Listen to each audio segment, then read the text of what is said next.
Resumen imposible. Mati Columbati te ordena las noticias en un país imposible de resumir. Maldita suerte, una mirada crítica de una realidad absurda. Y ahí va, viernes 11 de julio, cierra una semana negra para Milei, con derrotas parlamentarias y también relatos que no cierran, y algunas grietas en lo que hasta ahora uno observaba, o por lo menos el gobierno relataba, de una especie de omnipotencia sobre el debate público, ¿no? El gobierno todo lo controlaba, todo lo manejaba, guionaba las discusiones, tenía domado al Congreso, domado a no sé quién, todo bajo control. Y en las últimas semanas, no solo en estos días, empieza a observarse otra dinámica, ¿no? Así que vamos a hablar de eso, de la reacción del gobierno ante la derrota en el Senado, cuáles son los planes, cómo sigue esta historia, porque la semana que viene va picante otra vez. Los gobernadores celebraron el triunfo en el Senado. La pelea entre Milei y Villarroel no hace otra cosa más que escalar. Ya el gobierno directamente quiere que la vice renuncie. Y también hoy se compartió el primer spot de Fuerza Patria, lo publicó Sergio Massa, ahora lo vamos a analizar. Y hay, mientras tanto, novedades en el mundo, con Donald Trump y compañía, aranceles otra vez, está con meta aranceles de vuelta, loco. Sí, sí, redoblando la apuesta. Bueno, así que ahora nos cuenta todo eso Ori. Mientras tanto, dejan un like, un comentario y ahí arrancamos a resumir. El gobierno enfrentó su mayor derrota parlamentaria hasta el momento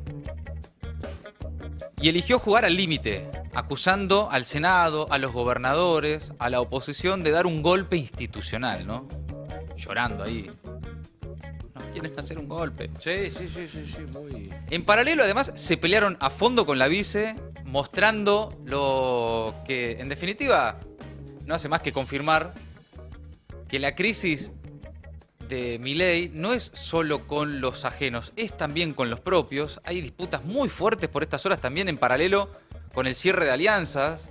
Toda la línea Santiago Caputo se quedó afuera de todo en la provincia de Buenos Aires, manda Karina, hay WhatsApp bloqueados entre ellos, hay cosas raras ahí sucediendo. Pelea a fondo con los gobernadores que le hicieron morder un poco el polvo al gobierno nacional y dijeron, mira papi, nosotros cuando nos organicemos podemos hacer este tipo de cosas. Esta es la primera muestra de lo que sucede si, bueno, seguís haciéndote el picante por Twitter. Pero además fue la misma semana de las valijas voladoras sin control, una explicación muy endeble por parte del gobierno. Milei dijo, no hay nada raro acá, solo eran valijas del piloto. Viste, los libertarios por estas horas están cerrando la discusión. Sí. El piloto trajo 7 valijas, las otras 3 eran las Y que ya, valen. claro, el piloto dijo, no se la vieron, pero trajo una consola para el hijo, Claro. era una ropita, nada. Un día de la independencia en el que Milei tuvo que inventar una niebla para no pasarlo solo en Tucumán, lo que hubiese sido una foto también muy sintomática del momento de la crisis política que atraviesa el gobierno. En el medio de la semana el agite ese raro de Fantino, con Sí. Caputo corriendo a la tele a explicar, algo que salió mal claramente, coordinado pero que salió mal. Sí. El dólar que anda por los 1.300, el establishment dando algunos mensajes, los libertarios llorando en las redes, en una situación a la que los libertarios no están acostumbrados. Ellos por lo general son los picantes, los guapos, ¿viste? De Twitter. Y toda la semana llorando en Twitter de una forma muy novedosa para ellos. Fue ilegal la sesión. Así. Sí.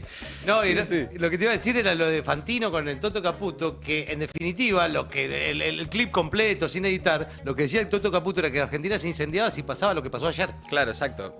Sí, que a mí me parece eso fue un mensaje coordinado con el gobierno, un mensaje para los gobernadores. Sí. Y preparando, en definitiva, un terreno que el gobierno, porque Toto Caputo sabe, un terreno que está inestable.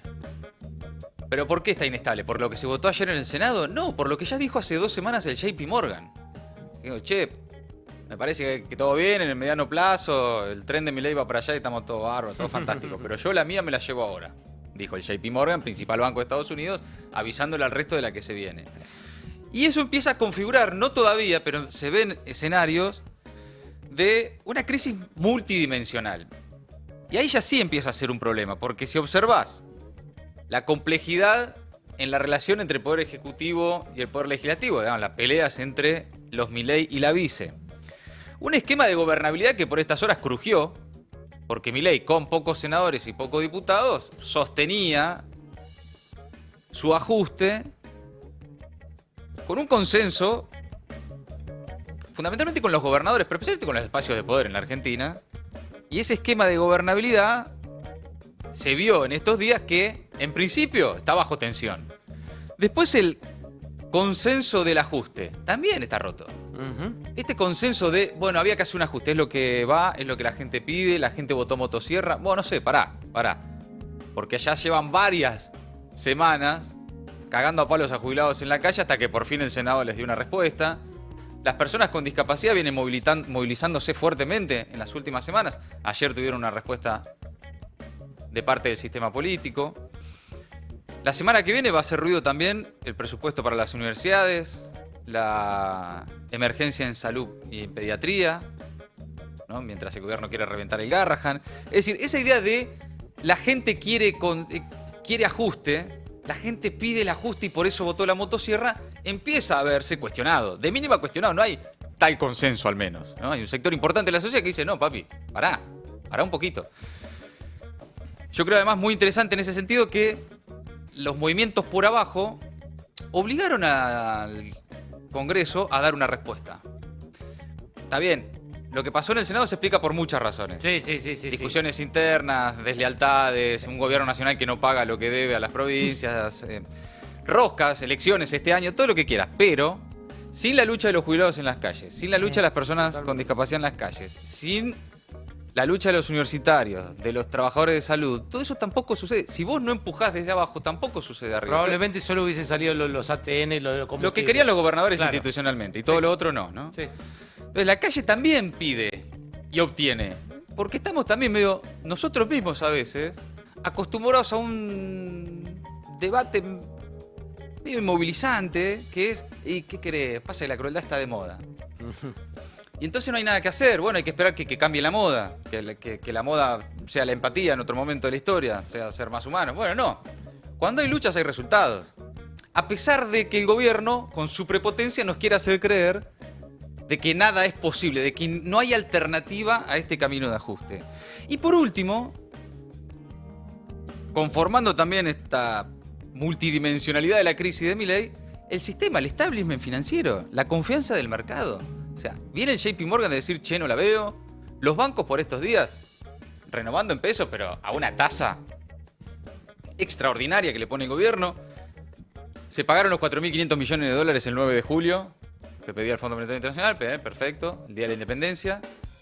Y el dólar anda ahí a los 1.300, hoy caían bonos, acciones y demás. Le pueden echar la culpa al riesgo kirchnerismo, como dicen los medios. Sí. ¿Qué sé yo? Cristina está en cana y les sigue pasando lo mismo. El riesgo de que vuelva Cristina no alcanza para explicar los movimientos de estas horas.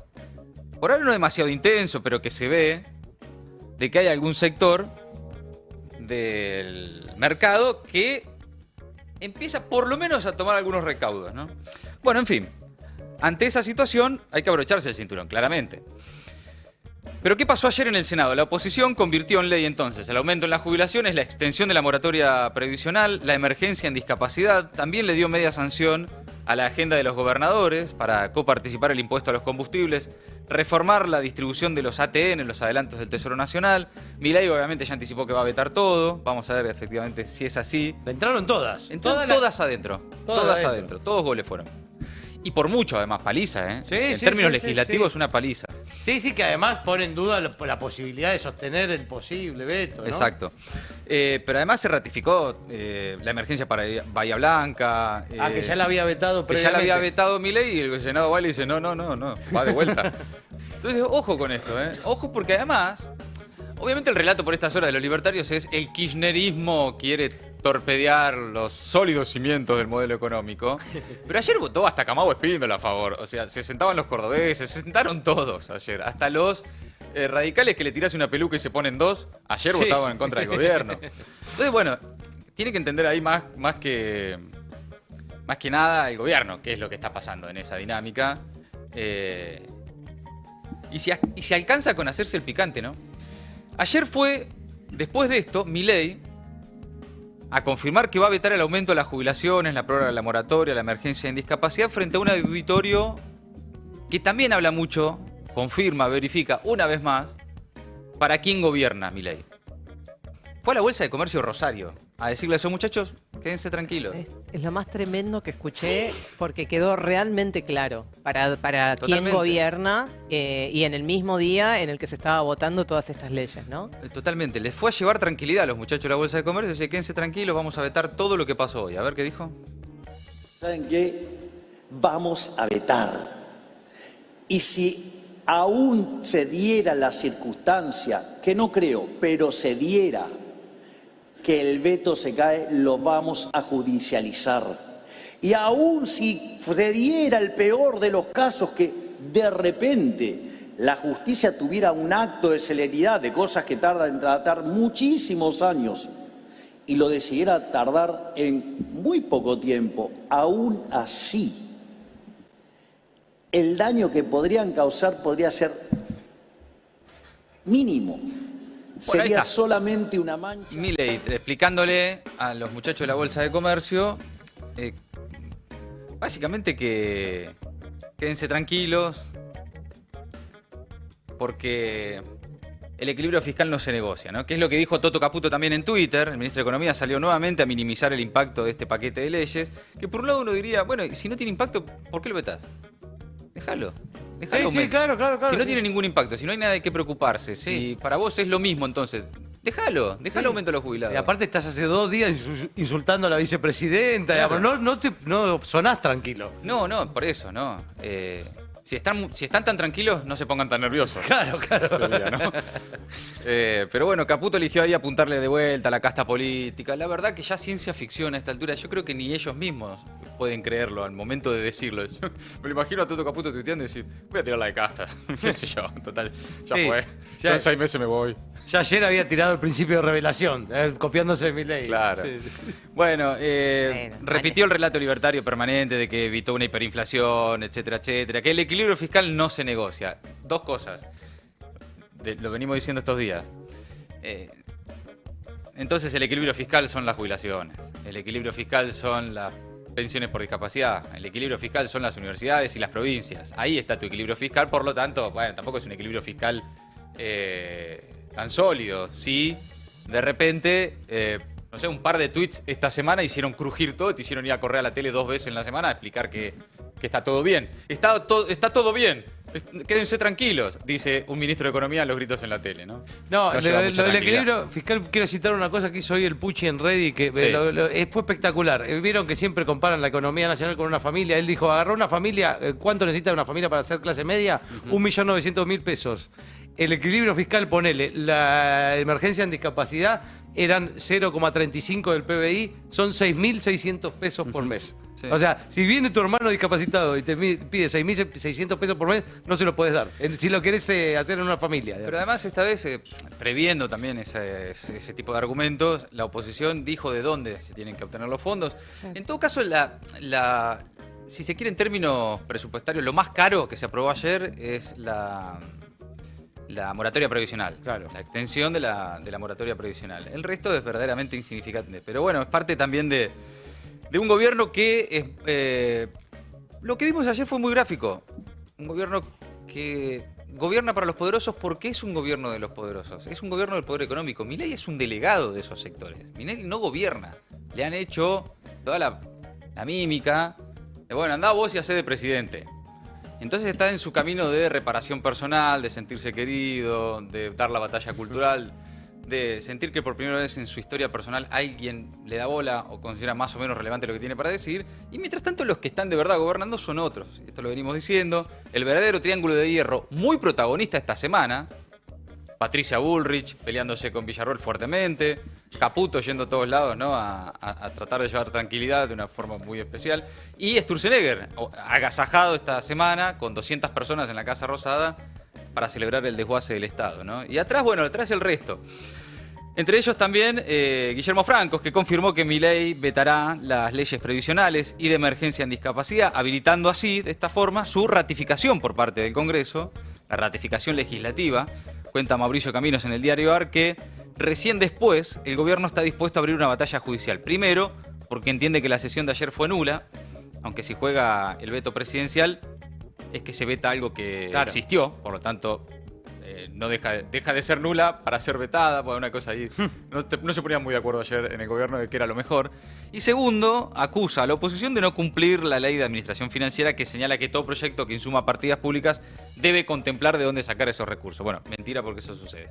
Para defender el veto, el oficialismo necesita conseguir ahora 1/3 de los votos, lo que el año pasado se tradujo en aquellos 87 héroes que se fueron a comer un asadito olivo, ¿se acuerdan? Claro. Sí. Que algunos llevaban ensalada de papas. Sí.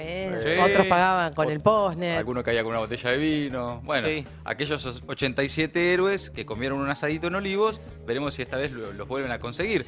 Ahí van a estar obviamente los libertarios, los amarillos del PRO, o los violetas del PRO, los radicales con peluca, y ahí aparece a priori menos firme que el año pasado un sector de algunos diputados que responden, por ejemplo, a los gobernadores de San Juan y de Tucumán, que en su momento acompañaron el veto, pero que en esta oportunidad apoyaron parcialmente el nuevo aumento jubilatorio. Bueno, en fin. Mientras tanto, obviamente, por estos días, la negociación del gobierno nacional con los gobernadores, sobre todo con los más, entre comillas, dialoguistas, Sí. ponele, si existe esa palabra. Pero los gobernadores salieron a celebrar el triunfo en el Senado. La discusión ahora es la de los reclamos exclusivos de las provincias por la coparticipación de los ATN y el impuesto a los combustibles, que sí o sí tiene que ir a diputados para su sanción definitiva. Y Francos ya abrió una ventana de negociación con los gobernadores. Dijo, bueno, no todos son lo mismo. Hay algunos que no sé qué. Si le preguntás a Milei, son todos lo mismo. Sí, sí. Esta semana cuando fue ahí a charlar con Majul, que Sí. no, son todos vienen por el gobierno, no sé. Y Majul quiso Le como decía, claro, sí, sí. le quiso dar una mano, ¿viste? En un momento y Majul le dice, bueno, pero todos. No todos. Como diciendo, che, Sí. acordate que hay algunos con los que Todos, tenés acuerdo. todos golpistas, Sí, sí, sí. todos. En un momento creo que le dijo, pero mirá que algún voto en el Congreso vas a necesitar, Javito. Sí, no, evidentemente no. Bueno, luego del fracaso en el Senado y de que Milei acusara a todos los gobernadores de querer destruir al gobierno y de hacer un golpe institucional y demás, Guillermo Franco se está tratando de empezar a negociar, o de seguir negociando. En definitiva, dice que no son todos lo mismo, que hay algunos que gastan más, otros que son más serios, etcétera, etcétera. Espero que le estén pagando doble a la Franco, tiene porque la difícil. verdad, el La- esfuerzo que está haciendo ese hombre. Sí, sí. Ahora vamos a escuchar un rato cuando explicó que en realidad no le dijo traidora a No, Villarreal. Sí, sí, sí, sí. Hoy recordaban también en redes una de las más extraordinarias explicaciones de Guillermo Francos, interpretaciones de Francos de qué dijo Milei, cuando Milei dijo que hay que correr a los zurdos de mierda. Sí, Y él para dijo, explicarles. Correr a los zurdos de mierda para convocarlos a debatir. Claro, claro, claro. O sea, que hay que correr a los zurdos para que debatan. Claro, claro, claro. Decía Para- Franco, es para- espectacular. Es un esfuerzo. Tirarle con los argumentos, Es un ¿no? esfuerzo. Claro. Yo ya le veo cara de. Ya está reventado, está cansadísimo. Sí, Está cansado. y bueno, Da, uno diría jodete. obvio. Qué sé yo. Pero sí, es cierto. Bueno, lo cierto es que los gobernadores aliados fueron claves, los gobernadores aliados del gobierno para que se aprobara el aumento de las jubilaciones y los otros proyectos. Mala praxis de la Casa Rosada, que quedó al descubierto en la votación en la que ninguno de los aliados mandó a votar en contra. Entonces, eso habla también de cómo están las cosas. Quintela, entre ellos, celebró la aprobación del proyecto de ATN en el Senado. Dijo que ayer en el Senado ocurrió un acto de federalismo, de real representación.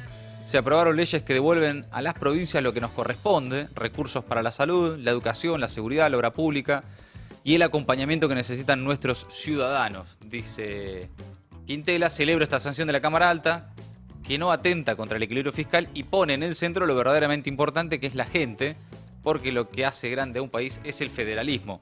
Más o menos la misma línea del gobernador de La Pampa, Sergio Silioto. Habló esta mañana acá en el Destape y dijo que los gobernadores están peleando por lo que les corresponde. Somos un país federal con 24 jurisdicciones que tienen autoridades elegidas por el voto popular, que tienen la misma representatividad popular que el presidente de la nación, y en ese caso estamos peleando nada más ni nada menos por lo que nos corresponde. Siempre lo hemos dicho, esto no va en contra de nadie, sino de fortalecer nuestras provincias, porque en definitiva, y en eso no renegamos, hemos tenido que hacernos cargo de las funciones primordiales del Estado, la salud, la educación, la seguridad, la justicia. El presidente dijo que con esto quieren destruir al gobierno nacional. No. Sí, realmente el 0,3 del PBI de recursos que van a las provincias y que se invierten en las provincias que también generan actividad económica. Si realmente eso pone en peligro un plan gobierno, un modelo económico, claramente creo que estamos desviando el análisis de cómo deben ser las cosas. Bien, ahí Sergio Silioto, gobernador de La Pampa, algunos gobernadores. Pasemos ahora a algunos senadores, como el formoseño José Mayans, que destacó la aprobación de esta iniciativa. Dijo que hay cansancio por parte de los gobernadores, que le están diciendo a Milei que así no se puede seguir. ¿Qué significa lo que sucedió ayer en el Congreso, la cantidad de proyectos que lograron finalmente sancionar? Bueno, primero el número, ¿verdad? Un número importante en el sentido de que prácticamente casi todos fueron unánimes. Los 3 que tanto cuestionó la Libertad Avanza fueron prácticamente unánimes. Y después los otros también tuvieron prácticamente 2 tercios. El pedido que hicieron los gobernadores, que también tiene algo muy significativo, porque te diste cuenta que a Tucumán prácticamente no fue nadie, ¿verdad? Yo, como dije, hay una especie de cansancio del destrato, del insulto, de gobernadores que explican los problemas que tienen en su provincia, porque no tenemos presupuesto nacional, porque es imprevisible el sistema, porque aparte de eso, había fondos destinados a la educación, a la salud, al desarrollo, fondos que eran fiduciarios, que eran productos de recursos que habían sido pactados con las provincias. Eso decía José Mayans, jugadorazo ayer en la sesión, Mayans repartió, se paró en el medio y empezó a cortar la pelota, a redistribuir el juego, Qué a tipo putear a los bárbaro. rivales. Qué tipo bárbaro. La jugó bien. Mayans. Escuchemos ahora a Oscar Parrilli, dijo que ayer fue un gran día, un éxito político, dijo Parrilli, a ver. Para nosotros fue un gran día ayer, sin duda, un éxito político importante, porque se logró darle respuesta a un sector de la sociedad que está cruelmente agredido, como es el caso de los jubilados, con la moratoria, con este mínimo aumento, porque en realidad no es gran cosa la que se les está dando, ¿no? También con los discapacitados, que es otro sector que había sido muy agredido. Pero también hay que tener en cuenta que ellos mueven, acá no mueven las blancas, solo mueven las negras también. Yo creo que ellos son conscientes de que la microeconomía en la gente está muy mal, está desapareciendo la clase media, la clase trabajadora está perdiendo el empleo, hay ansiedad, hay endeudamiento, la gente se endeuda, estamos viviendo muy difíciles en la economía del pueblo, de la gente. Pero ellos están preocupados por otra cosa, están preocupados por la macroeconomía, que no se les caiga este castillo de naipe que están construyendo. Y yo creo que la respuesta de ayer de Milei y de Caputo, de decir no, esto no pasa nada, esto no se va a aplicar, lo vamos a vetar y si lo vamos a vetar, es precisamente para eso, para que no se les caiga el castillo de naipe que se les está por caer. Ustedes... Bien, ahí estaba Oscar Parrilli en el stream Eva TV esta mañana. ¿Y quién más? A ver, Martín Lustó, también sobre la jornada de ayer en el Senado, sobre la idea del golpe institucional. A ver qué dijo el radical. Le dice a la vicepresidenta que se levante, ¿sí? Entra en una escalada fenomenal. Francos dice que es un golpe institucional. Y lo que pasa dentro del Senado es nada más ni nada menos que nosotros juntándonos el día que tenemos previsto, que votamos todos por unanimidad, jueves a las 2 de la tarde, para tener una sesión y votar leyes que salen por unanimidad. Yo te pregunto, ¿quién está haciendo el golpe institucional? El que te dice, Senado, no te podés juntar. El que le dice a la vicepresidenta que no es del Senado, es del Poder Ejecutivo, está ahí para administrar las sesiones, que le dice, picátelas. Y los que dicen, hay que bombardear el Congreso, hay que sacar los tanques, hay que llenar... ¿Quién es el que hace el golpe institucional? ¿O quién es el que en sus comportamientos da indicios de golpe institucional? ¿El Senado que se junta a debatir lo que tiene media sanción y lo que proponen 24 gobernadores? ¿O todos los que reaccionan así que dicen el Senado no puede sesionar?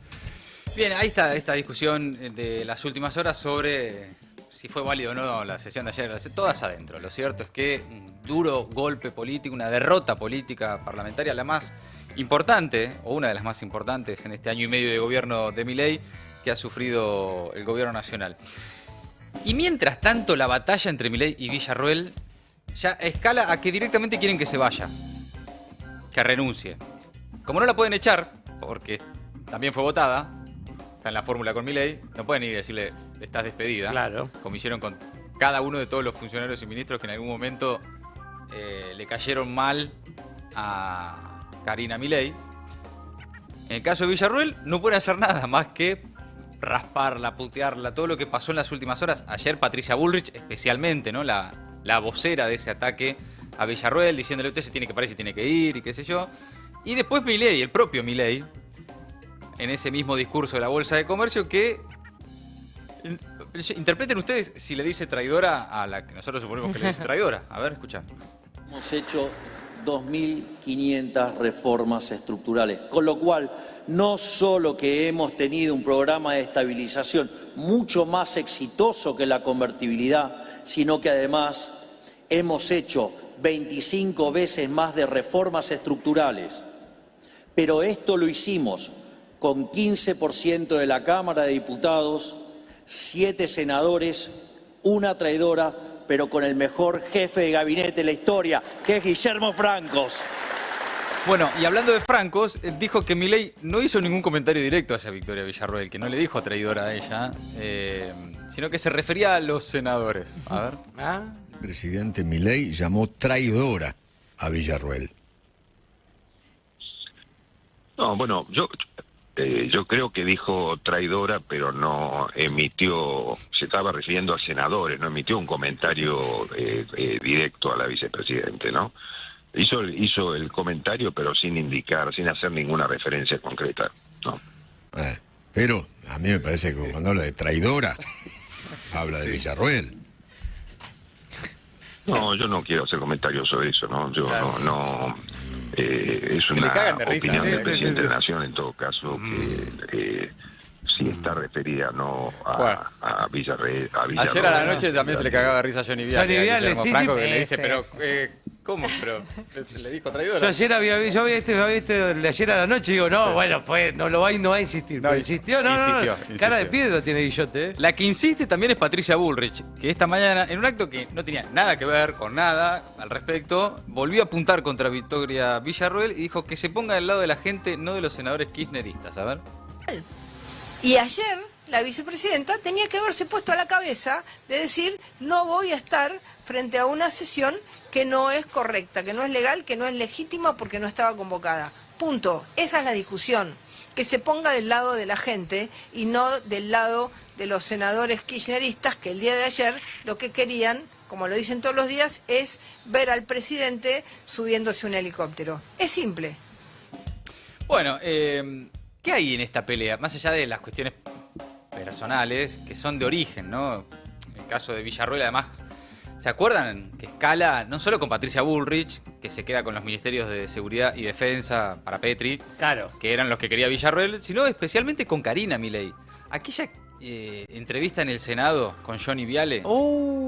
¿Se acuerdan del pobre Sí, jamoncito? pobre jamoncito, claro. Tremendo, claro. Que Milei era un pobre jamoncito entre dos panes, que eran Karina Milei y ella, Victoria Villarruel. Las dos tenemos mucho carácter. Claro, bueno.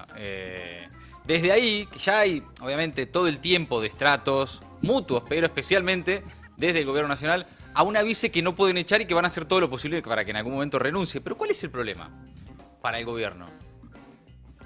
Que Victoria Villarruel es el plan B de algún sector del sistema económico y político de la Argentina. Entonces no es una vice molesta o una mala relación entre un presidente y una vice, que en la historia argentina es casi una política de Estado, ¿no? Acá lo que hay es, desde el gobierno, una advertencia, por eso la preocupación, de que Victoria Villarruel para algunos sectores del poder económico es el plan B. Y ella lo sabe. Y ella también lo sabe y juega en ese sentido. Claro. Juega en esa línea. Bueno, en fin, pasemos ahora a Fuerza Patria. No, para. No, basta, no. Cada vez que digamos Fuerza Patria vamos a hacer eso. ¡No! ¿Qué es De la esto? gata de Bernal.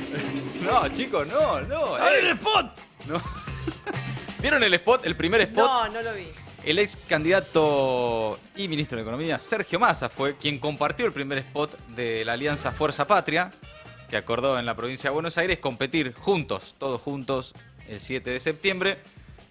Fuerza Patria no es una consigna vacía, es lo que somos cuando nos juntamos, dice. Es lo que nace del corazón de la gente que no se rinde. Por si no lo vieron, no lo escucharon, este es el primer spot de Fuerza Patria publicado hoy por Sergio Massa. A ver. Fuerza Patria no es una consigna vacía, Es lo que somos cuando nos juntamos. Es lo que nace del corazón de la gente que no se rinde. Es la fuerza de los trabajadores que madrugan cada día y enfrentan la crueldad del ajuste, pero siguen adelante. Porque saben que son parte de algo más grande. Es la fuerza de los jubilados, que dieron su vida entera por esta patria y merecen descansar con dignidad. Sin que los caen a palos por reclamar sus jubilaciones. Es la fuerza de las madres que crían solas. Que hacen rendir lo que no alcanza. Y que aún así no resignan la ternura, aunque el sistema las deje solas. Es la fuerza de los estudiantes y de sus docentes. Que insultados y maltratados siguen apostando al conocimiento como herramienta de libertad. De verdadera libertad. Es la fuerza de los médicos y de los científicos. Que dedicaron y siguen dedicando su vida a cuidar y a descubrir. A pesar de que hoy son señalados como enemigos por un gobierno que los desprecia. Es una fuerza que no divide. Que abraza, que une, que construye.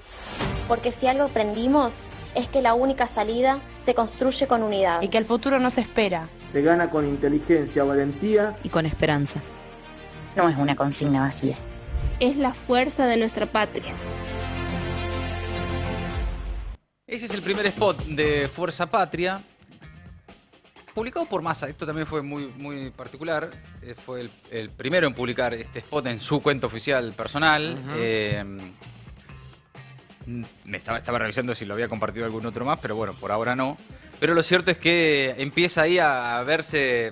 Nada, es un primer spot, ¿no? Tampoco hay tanto para decir, pero son los primeros lineamientos de por dónde va a ir la campaña, ¿no? Y sería interesante que más allá de lo que se enuncia, luego se concrete, se logre efectivamente para Fuerza Patria, para el peronismo, estar cerca de esos sectores que ahí se advierte como víctimas del modelo de motosierra y ajuste permanente de Milei. Pero esto recién arranca, amigos. Apenas el primer spot de Fuerza Patria. Hasta ahí las últimas novedades de la política argentina. ¿Qué pasa en el mundo, Ori? Empezamos este viaje con el 35%. Es el arancel que aplicará Estados Unidos a Canadá a partir del 1 de agosto. Donald Trump entonces sube la apuesta, lo anunció este jueves en una carta. Debería decir, de las tantísimas cartas que mandó esta semana a varios países del mundo. Aunque en este caso...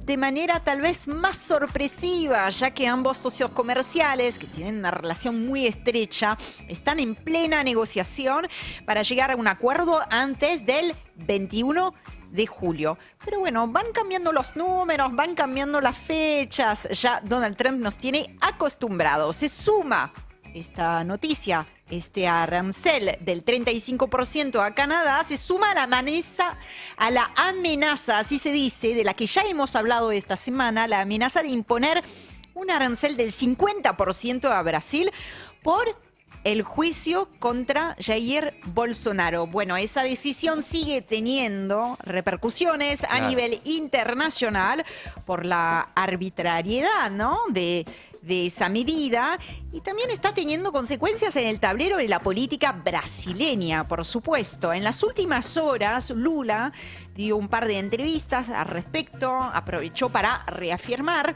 la soberanía de Brasil frente a la injerencia estadounidense. Ayer hemos hablado, ¿no?, de la diferencia marcada con lo que es la gestión en materia de política exterior de Javier Milei. Sí, uno que defiende a su país y el otro que lo entrega permanentemente. Básicamente, y también se refirió específicamente al asalto al Capitolio en Estados Unidos. O presidente Trump tem que saber é que se aqui no Brasil ele tivesse feito o que ele fez, sabe, nos Estados Unidos. Este es apenas un fragmento de una entrevista mucho más larga.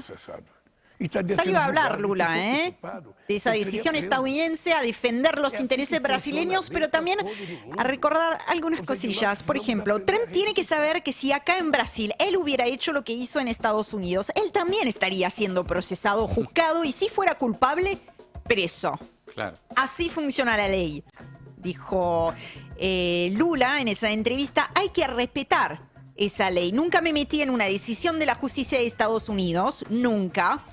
Lo que espero es reciprocidad, o sea que no será solamente que está esperando la reciprocidad en términos comerciales, sino también en esa actitud, digamos, ese respeto diplomático, que él tampoco se meta en los problemas brasileños. Bueno, la decisión de Trump tiene mucho menos que ver con la guerra comercial, los aranceles, los BRICS, China, que creo yo, el expediente judicial del propio Donald Trump, que se reconoce de alguna manera en el espejo de Jair Bolsonaro, antiguo aliado.